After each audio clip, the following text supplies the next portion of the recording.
Hello. Hi, Valentina. Hello, Evelina. How are you? I'm very good. Thank you. So, hello and welcome to everyone who's listening. Welcome to Research Insights with Elite Mind Academy. And those are our weekly live conversations with me, Evelina, founder and CEO of Elite Mind Academy, and Valentina, head of Insights and Impact. And during those conversations, we discuss a variety of topics within organizational well-being industry and well-being in a broader context, and specifically discussing topics that often stay behind the closed doors. So, Valentina, would you like to introduce our today's topic to our audience, and what are we going to cover today? Absolutely. So today we're going to be talking about happiness, or kind of the other side of it, or low mood or lack of happiness, feelings of depression. And how, so we're going to look at what that actually is. So how to view it, how to understand it, and what the purpose of low mood is, and also what the purpose of high mood is. So we understand its uses and how we've evolved to have these functions as humans. But we'll also then look at some of the kind of neurobiology and the biochemistry involved in low mood and high mood, to understand a little bit more about how things like our environment and our habits and kind of practices like that can affect our mood. And then we will look at, okay, so now we have all of this knowledge about why it's there and what's happening in our environment to stimulate it. How can we apply that knowledge in our everyday lives, but also in our workplaces, to really kind of give us the best experience and actually make the most of high and low mood when we do experience it. Absolutely. Thank you. So definitely, I think what is probably the most important for us to start and to share with our audiences, that me and Valentina, we share this belief about um, embracing the full experience of what it means to be human, right? I think we live in this modern society where we say these emotions are good and these ones are bad, these are not wanted. But actually, there are evolutionary reasons for why we have depression, why we have neurodiversity, why we have anxiety. And the way we live in a modern life is so far away from how we have evolved to operate, that we are unintentionally sometimes causing some of those illnesses, and then we label them with disorders, where actually we are just not living in sync with our own bodies, with our environments. And we really want to um, educate in a way, right? We spend so much time researching this, and once you know some of this knowledge of what it really what makes us human, we cannot not share that. So, yeah, Valentina. So, would you like to share a little bit more about these evolutionary reasons for low mood, right? And kind of positive intentions for it, beyond that suffering. Yeah, absolutely. So I think as a kind of baseline for this, we also have to understand where we've been getting it wrong in terms of looking at low mood, and why we have these misunderstandings sometimes about good and bad feelings and emotions. And so it can be useful to make a comparison between kind of our physical medical model and the kind of model of psychiatry. And, we have this habit of viewing, in psychiatry or psychology, we have this habit of viewing symptoms as the disorder themselves. And a useful example can be, say we're experiencing a cough and we go to the doctor about it. The doctor will then understands that a cough is there as a protective symptom because of an underlying cause. So we might have a virus or a bacterial infection. The doctor will then recognize this symptom and look for one of those signs, one of those causes that's bringing it about. It understands, or the medical profession understands, that a cough is useful. A cough is useful because it clears out our lungs, it gets rid of excess mucus, and it tries to get rid of this infection that's happening. However, with psychiatry and psychology, we might go to the doctor, say, with low mood or depression, and then we are diagnosed with low mood or depression without, that's like being diagnosed with a cough rather than a lung infection. And that's where we can lose sight of actually what the function of these things are, and actually really miss out on the greatest trick of healing, which is understanding what these symptoms are trying to achieve. So when we think about that, we might think, okay, well, why is low mood useful? I just stay at home and I don't do anything that's useful for me, or I'm less productive. What is the point of that? And there are several functions, and we kind of need to take ourselves out of maybe of our kind of society to think about how they might be useful, and think about actually just, thousands of years ago, what would the functionality of these things be? So there's I'll talk about this in terms of 3 categories, really. It's obviously a lot more complex, and we can kind of link some readings in the comments afterwards if you want to go and research some more on your own. But I'm going to look at it in terms of attachment. So what's the point of low mood with regards to attachment? What purpose does it serve there? Social organization and social order. What's the purpose of low mood there? And similarly with opportunities, resources, and attention, and what's the purpose of having low mood in those circumstances, or to dictate some of the dynamics with those things. So if I start quickly with attachment, so as an example, if you look at studies were done on monkeys, but also various other animals, and also on humans more recently, is that what happens when we have low mood? We might cry. What is the purpose of crying? So if a baby is left, for example, left alone, mother or other carers in the vicinity might have gone to search for food, or to kind of do something else, basically, that would be useful for their own survival and the survival of the group.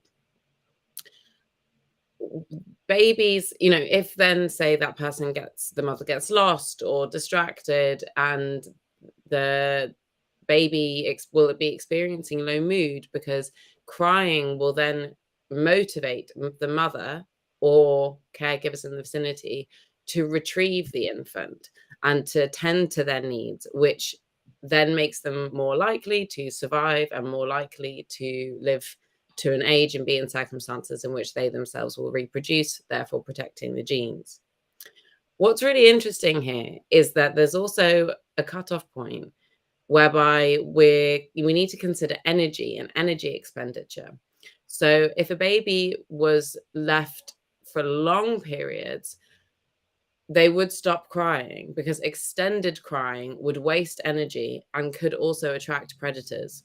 So if the mother doesn't return, then the baby will switch tactics and actually go into kind of withdrawal, what we kind of think of as inconspicuous withdrawal.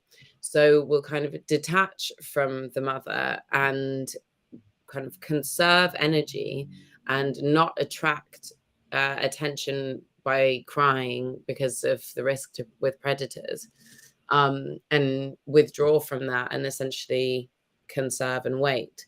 And that's the kind of fundamental principles of what's developed now into much more widely known attachment theory that plays out in our social, romantic, even work relationships sometimes. And so that can be a really useful way to understand low mood in terms of kind of those dependency relationships. When we think about low mood in terms of wider relationships, like within a social order, now we're bringing in things like status and strength. And this is really, really interesting, because this is the one that we can kind of most easily attribute to our reaction to our circumstances in our lives now. And even like recognizing the social hierarchy and our place in that society, right? Exactly. So, for example, the function of low mood in this circumstance might be, if, and I think studies were done on chickens, but also monkeys, and we can now observe it a lot more easily with humans. But if you are, if we were to lose a fight, so say we're kind of living in a more wild landscape and time, if we were to lose a fight with somebody, kind of say it's a dominant person in the group, and we are kind of competing for that dominance, and we lose a fight with them, we are now in a weaker position. Others know that we are weaker, and this whoever's won, whoever we've lost the fight against, is stronger than us. We are potentially at risk of further attack and of Or exclusion from the group. or exclusion from the group. Exactly. So what we will then do is we'll experience low mood so that we become a lot more submissive and withdrawn, and then we are perceived as not a threat. We're not trying to compete for status. We are submissive, so we'll kind of do what we're told, so we're still useful to the group, but we're not a threat in any way, and that protects us from further attack. And what is interesting here, that then, when we look at each emotion actually has a cocktail of neurochemicals in our body. It's like a recipe, like a stamp for each emotion, which then actually translates into our facial expressions, into our physical posture, and into our behavior, right? So when you think of any emotion is energy in motion. The emotion is something that then fuels you to act accordingly, in line with some of those, attachments, in line with that social order, in line with, other, access to resources, and seeking those opportunities. So emotions, like, even though sometimes we label emotions good or bad, no emotion is bad per se. Some of them are unpleasant. Absolutely. It's unpleasant to bear them. However, they all have positive intention. And there is a reason why we as human beings have evolved those emotions. Absolutely. And so, in this circumstance, we are protecting ourselves. We may feel unhappy, but we increase our chances of survival. And that's why these functions exist. It's not necessarily to make us happy, it's to increase our chances of survival. But when we become more aware of what's going on here, we are kind of more able to measure our responses and reactions to them. Another really kind of interesting function of low mood is in regards to kind of attention and opportunity. Essentially, we need to know when to give up. And, we kind of live in a society where we're often told, don't give up, keep fighting. But that's a real waste of energy if the route that you're going down is not going to be beneficial. And so we are kind of constantly assessing how useful this particular route towards achieving our goal actually is. And so, there's a really interesting study done looking at attention in this way. And if we kind of, again, take it back to basics and we look at foraging berries, let's say, if we are kind of, we're going from bush to bush, there is a certain point at which, when we first discover a bush full of delicious blackberries, it's abundant with them, we think, fantastic, we'll stay here and we'll pick these berries because this is we're going to increase our ability for energy consumption with little energy expenditure. So we will keep eating these berries or picking these berries until we start to feel less motivated. We can't really be bothered anymore. We're not as engaged. Our attention is wandering elsewhere. And that's most likely because the amount of berries on the bush is dwindling. And actually, overall, it might be more beneficial for us to go and search for another bush instead of trying, reaching in through thorns to try and get that last not very nice looking berry that's kind of deep within the bush.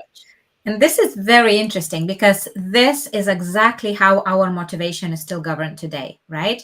And again, we are always kind of searching for some of those opportunities. We are searching for this, how much is of our energy it's okay to spend on this activity and invest in whatever we are doing in a way that it has a certain level of returns that are worth this energy expenditure. And the moment we see that there is not enough resources and we are actually wasting energy, we're actually losing that level of motivation, and it pushes us to move elsewhere, right? To go and find another tree, go browse somewhere else, or change your jobs in a modern environment, right? So it's also very, very interesting that, again, some of those rules are the same. However, environment is not, right? The way we behave in some of those, when we invest building something, when we invest building something new, and, let's say, okay, we run a startup, right? And you talked about this kind of the need to know when to stop. There is this psychological need that I've actually this is not something that I found, right? This is not like the berry on a tree. I've built a startup, right, and invested already a lot of energy and a lot of resources. So now this is like my little baby, right, that I will be scared to let go. And sometimes, even though it's not giving returns to us, we are scared to let go of that. So there is also this like very, very important kind of realization that the moment when we are not getting those returns, we can actually get really depressed, and we can really get into these really dark emotional places because we are still spending our energy elsewhere. And that should be a sign for us to move on and let go. Exactly, and change our tactics. Mm. And, when we think about goals in this respect, we're not necessarily thinking about the immediate goal. We're thinking about the long-term goal. So Mm. not necessarily, if it's, again, using the example of business, the long-term goal might be actually more about freedom and financial security and kind of challenging yourself, not about making this particular idea work. So that can be really useful to recognize as well. So we're not giving up on the long-term goal. So for example, I wouldn't be, if I were to move from one bush of berries to another, I'm not giving up on the idea of eating. I'm just giving up on this particular route to eating. Yeah. So Um, keeping the same what do we want to achieve, but changing the how, right? Exploring all of the different ways and routes to still achieve the same goals and objectives. And sometimes if we don't see those options, if we don't have those other ways of looking at things, our body interprets that as there is no resources, there is no access to opportunities. So, I cannot survive. There is no way out, and that can really trigger us into some of those depressive states. Absolutely. So the other way to look at this is kind of not just thinking about individual opportunities or individual behaviors and activities, but actually thinking about our wider environment and the wider times. So And even collective survival. yeah, so for example, if we take the opposite, high mood is really beneficial when we are in circumstances when there are lots of opportunities suddenly, or not suddenly, but when we enter into kind of a place of more opportunity from a place of less opportunity. We want to make the most of all of those opportunities, say for food, for mating, for shelter, social engagement, and kind of affiliation within the group. We want to make use of those opportunities. And if our mood is low, if we're kind of withdrawn and disengaged, we're not going to make the most of those.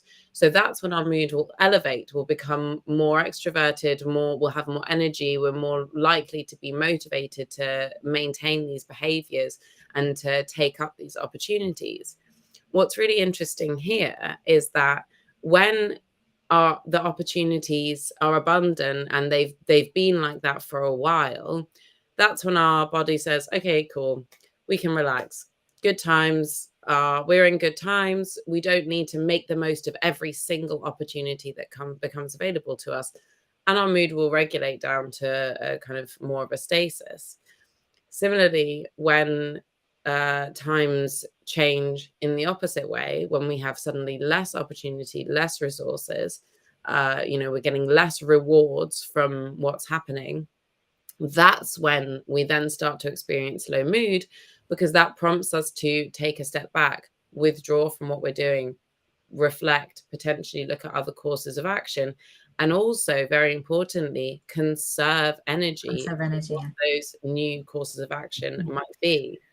And what is very interesting is here, when we're looking at kind of that level of motivation and opportunity, is that, of course, if we don't see that there is a lot of opportunities for us and resources around us, then there is no point for us to waste our energy. And that emotional state is a state of conservation and preservation. It's not pleasant, but actually that's exactly what your body is trying to do, like hibernate and wait, right? Hibernate and wait for better times. And actually our physiological state of depression, for example, is quite similar to some of those animals who, let's say, sleep during winter, right? Who hibernate over a period of time, because again, you don't have food, you don't have access to resources, so you might just as well really wait that out. So again, that's the reason why sometimes, like depression, low mood, whatever emotional states we are experiencing, they will they will kind of pass all by itself without us needing to do anything, because it's a state of lack of resources and so on. And the moment something changes in our environment, it will then initiate different kind of feelings, emotions, and actions for us to now do something different about it. So yeah, it's very interesting. And also, I think what is also interesting when we look at kind of emotional map from evolutionary perspective, that sometimes some of those emotions don't make sense when we look at it from individual perspective, right? Like depression sometimes, okay, it can make sense. I'm kind of preserving my own physical energy, right? But when we look at a lot of again, even like neurodiversity, like for individual, it's sometimes not beneficial, but it's actually beneficial for the group. And when you look at kind of skill set within the social group, some people will be more anxious, which means that they will be less risk they'll be risk averse, and therefore they will stay and not put themselves in danger, again, to kind of protect that genome. There will be some people who will be opposite, and they will be big risk takers, because they will always try to push the boundaries and explore, what else is maybe there is more food there, maybe there is something else there, and they will kind of be willing to sacrifice themselves for the survival of the group in a way, and take those risks and test. There will be some other people who will be more prone to, let's say, scanning the environment all the time. So when you look at conditions like dyslexia and ADHD, this is this hyper awareness of the environment, and you're constantly scanning it, and you're watching for all of the potential resources, for potential opportunities, for potential threats, right? So this hypervigilance might not be very pleasant for the individual, but actually it's beneficial for the society, for the group, for survival of the group. So it's also important to understand that those emotions are not out of context, right? The way we have evolved for millions of years, we would have not been able to survive on our own. And the way we live now in a modern society, we say, you are this individual human being. You can have anything you want. You can do anything you like. And that is actually harmful, because we are not in sync with other social needs that have kind of evolved in us over millions of years, right? So I think this can bring us to like the second point, where we can look at those specific causes. Like now in a modern environment, we actually very often create some of those emotional states without knowing, because again, because we live so far away from how our minds and bodies have evolved. So there are really, like, when we look at low mood and depression, there are three main causes for that. Well, I'm saying three main causes. There are many causes, but in terms of categories, we can kind of look at different areas. So it could be cognitive reasons, and the way we think, and our kind of mental patterns. It could be neurobiological and physical. So again, looking at hormones, inflammation, diet, and then there are external environmental factors. So again, like looking at the access of resources and the social scenarios and so on. So if we look at each of them, then if we start with cognitive ones, now this is very important, because as kind of layers of our brain have evolved and advanced into this amazing human neocortex that we have also evolved to capacity to regulate our limbic, emotional, reptilian parts of the brain through this logical neocortex. But what this means that the process also works other way around, because when we are imagining worst case scenarios, when we are thinking about something that might happen and something that will never happen, where we are reminiscing about something that have happened in the past, it's unique human capability that we have now, that we can really induce some of those emotional states, and things like anxiety and depression. We can actually induce those states through those unhealthy thinking patterns, right? And that can definitely be a contributing factor to that. And that's why then some talking therapy can help, because it can help us question our thoughts, our reasoning, our self-talk, right? The way we talk to ourselves. Sometimes if your friend would tell you things that we're telling ourselves, like, they wouldn't be our friends, and yet we are accepting this abuse towards ourselves all the time, right? I'm not good enough, I'm not pretty enough, I'm never gonna be XYZ, and this always happens to me, and we are really creating a lot of those unhelpful patterns. So this kind of like catastrophizing and not being able to look at the world from kind of different point of view, to maybe see different options, to see different opportunities, like when we were talking about access to resources. This sometimes can be not necessarily a reflection of reality, but it's a reflection of how we see that reality, our interpretation of it, right? Do we see the way out of the situation? Do we see other options and opportunities? And if we are not able to see that, then your body is interpreting it in exactly the same way as, okay, there is nothing here. So anything, Valentina, that you'd like to add about this kind of like cognitive thinking patterns point of view? I suppose really the main thing here is thinking about marrying the two.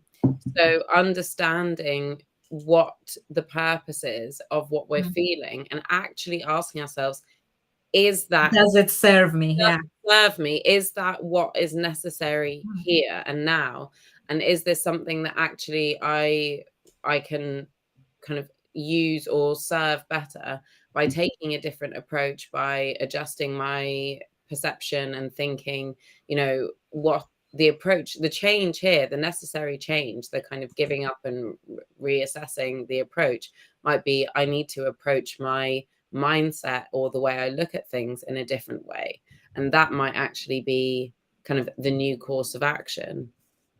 And I think also something that can be quite useful to note here is that, when we're thinking about how our modern society and our kind of our environment now can sometimes kind of exacerbate some of these things, or takes these functions and skew them into a dysfunctional system, is, when we think about things like things that naturally kind of make us happy, and I'm sure you can go into a bit more detail about this in a minute, Evelina, but things like being outside, experiencing natural light, seeing greenery, all of these things that say that we are healthy, there's opportunity, there's abundance around us, it'll and also kind of as part of our natural circadian rhythms and cycles within our brains and bodies.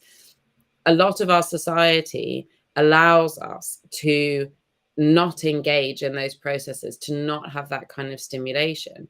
And so when we do experience the trigger effect of low mood, say we have this loss of status, let's say something doesn't go our way at work, we don't fulfill the brief on a project or whatever, or somebody else gets a promotion, that can then trigger us into a state in which that low mood doesn't then get dispelled, because, when these functions evolved, we couldn't stay at home and not go out and look for food and not engage in physical activity. We had to do that still for survival. We would still have to engage socially with the rest of the group as to fulfill our There was role. no any other options. And at the moment, we can lock ourselves in our bedrooms. We can order takeaway every day and, watch Netflix all day or night long, right? So absolutely, some of those environments are just simply not supporting, the actions and behaviors. And, and again, that's where things like movement and exercise and just getting outdoors into nature can be really, really healing, because that's what we have evolved and designed to do. And there's something that I posted out there saying that don't believe your thoughts, they are not real, right? Question your thoughts. Your thoughts are not a reality, but it will create your reality if you believe that that's what it is, right? Because again, first, we always have, there is like kind of the sequence that emotional response will always come first, because emotion is energy and it fuels us to go specific direction, to take specific action, right? The emotion is there, and then we only try to add the second layer of kind of cognition to then justify the emotion. So we still have kind of like the second layer of justification, like, is this good for me, is this right, and so on. So most of the time those thoughts are actually not rational in many ways. They are subconscious justifications of how I feel, right? Like, there is a reason why I feel, therefore that must be true, that must be right. And then you end up telling all this nonsense to yourself of, I'm not good enough and I can't have this and I can't do this, and all of this stuff. And the moment you start believing it, that shapes your actions, your results. Because again, what does that what those thoughts justify? Not taking action, right? It give you permission not to act and not to exert that energy, right? And that's exactly what that it's trying to do for you. But when we know that actually this is not true, this is not right, this is like this evolutionary mechanism being awakened that tells me to preserve myself and to conserve my energy.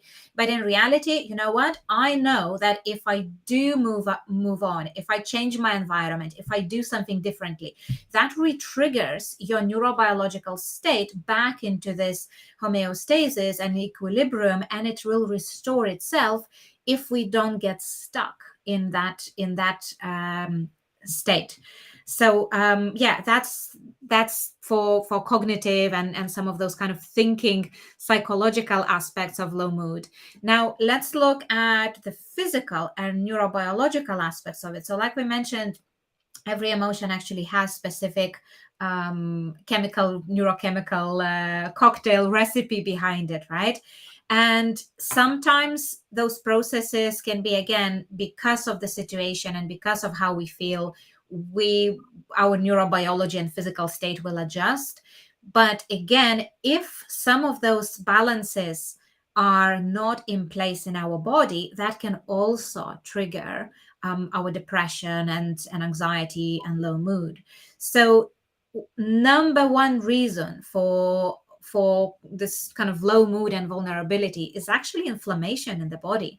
And it can be at very, very low level, but if there are high levels of inflammation, which again very often is induced by stress, induced by incorrect diets, it can really again, inflammation needs a lot of energy, and there is a lot of processes that are impaired in our body as a result of this. And again, even the way our cells communicate, the way our different ecosystems of, let's say, our nervous system, our hormonal system, our cardiovascular system, the communication between those systems becomes impaired, and that results in a lot of physiological and emotional symptoms. So things like inflammation is definitely there are links to inflammation and depression. That's very, very clearly demonstrated. The other aspects there is your poor microbiome, gut microbiome, but also there is skin microbiome. You have oral microbiome in your mouth. And some of those again, even this is a quite controversial topic sometimes to accept. But what is very interesting is that we are mainly made out of those kind of microbes, and some of those microbiota, we have much more of them than our human cells in our body. And they can sometimes, and again, in the same way like viruses and bacteria, when they enter our body, they actually manipulate our behavior, right? So when we have some viruses and some bacteria that infect our body, those are not good things for us to have. But our regular gut, skin, oral microbiome, and all of the other microbiomes that we have in our body, we have evolved this symbiotic relationship with it, that it's supporting. And for example, microbiome plays huge role in our immune system. It plays huge role in our behavior, and even our character, right? So even like we were talking about, Valentina, you mentioned coughing, right? The other reason why you also cough, because that virus wants to spread, and therefore it makes you cough because it wants to pass on to the next being, right? So it's something that your body tries to expel, but there is also some of those viruses and microbes and bacteria, they actually have their own agenda. And very often we fail to recognize that we live in this ecosystemic symbiotic relationship with it. And sometimes it's not at our own will that behave like this, that we sit on a sofa and eat cake and watch Netflix for 2 months straight, right? There are also some of the unhealthy microbiome that will induce some of those cravings and some of those behaviors, because it actually serves specific viruses and specific bacteria in our body. So if we don't have healthy microbiome, if we don't have healthy gut, if we don't have these healthy bacteria in our body, that then helps to balance out some of those harmful bacteria, it will affect our behavior and it will affect our emotions. So it's really, really crucial. And with things like diet, now if you think, what is food? Food is two things. Energy, number one, right? It's a source of our energy for our survival. But the second very important thing, it's information. It's information about our environment in which we are operate today, now. So we have not evolved to be receiving Amazon deliveries and to be eating foods from Australia and all of these other exotic continents, right? We have evolved to eat food here and now, to eat seasonally, to be in touch with earth, to be in touch with what grows here and now. And therefore, by disrupting some of those cycles, we can also create stress in our body, and we create some of those kind of unhealthy microbiome and unhealthy imbalances. And then the body just gets confused, like it does not recognize this information that we are receiving through our diet about our environment. And natural foods, it's absolutely fine, but then look at all the pesticides, all the chemicals, all of the things that we put in our all the preservatives, colorants in our food.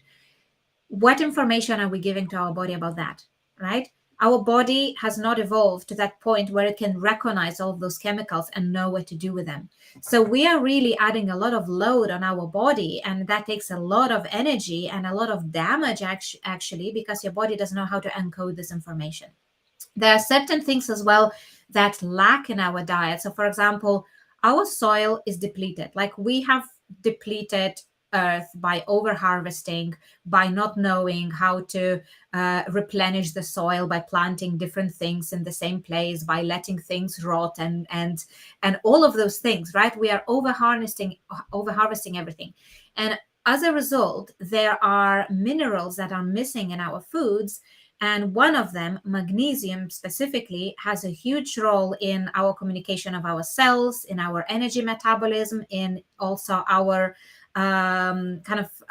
neurological health, our brain health, right? How our nerve cells, neurons communicate. Like magnesium is so crucial. Yeah. So a lot of those things, again, if the cells of your body cannot involve in the same level of energy metabolism, if they cannot communicate in the same way, if your brain and body intelligences are not communicating in the same way, then of course that will have consequences for our physical health, for our emotional health. So absolutely, it's really, really important to recognize this. And the other aspect there, the hormonal imbalances. And now I'm not just talking about, kind of like serotonin, as again, it's a hormone that is regulating our mood in a way. 95% of serotonin is actually produced in our gut. It is not the same serotonin as it operates in your head.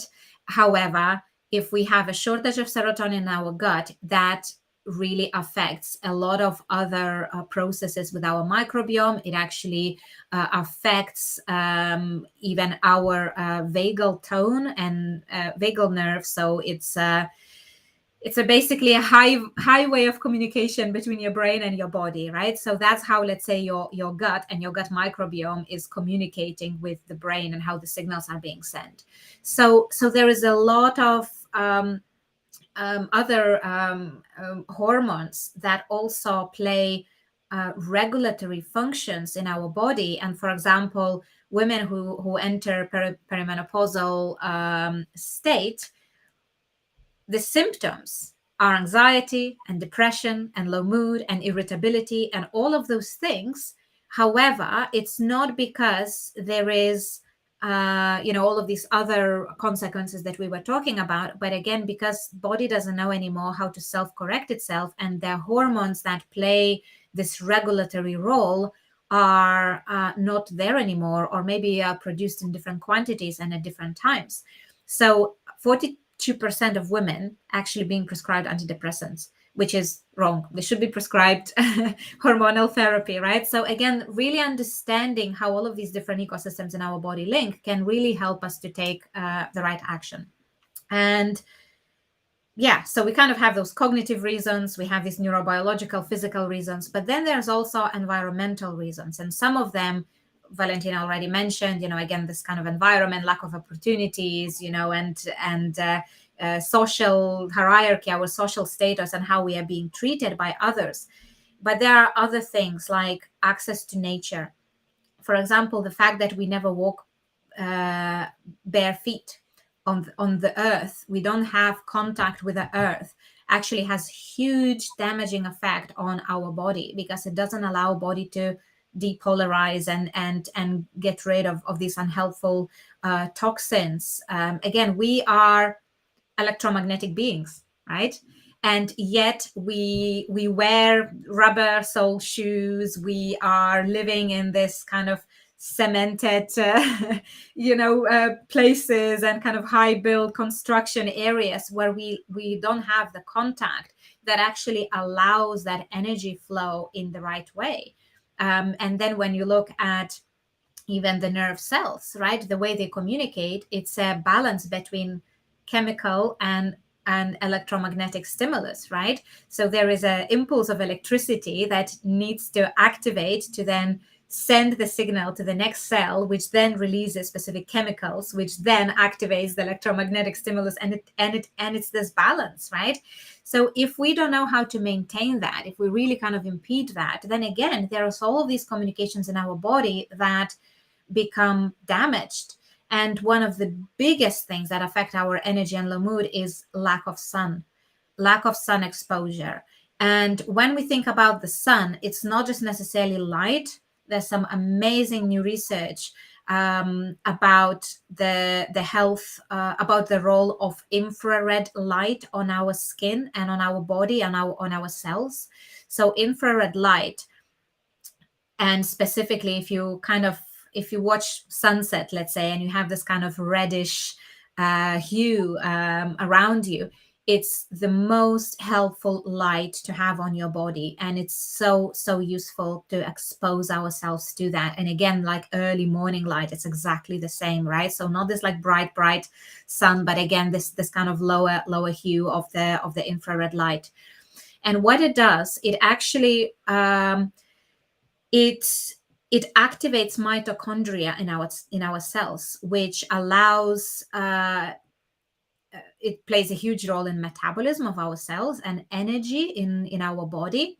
But also what it does, that it activates cell repair and healing processes. So if we don't allow that exposure to that light, we start to kind of deteriorate in a way, like our body, our cells at the molecular cellular level are becoming much more damaged, as we are not kind of, if we're not feeding it right. We again, sun is also the energy, and sun has a lot of healing effects on our body. And what is also very interesting, that infrared light has also been proven to penetrate your skull and affect the brain.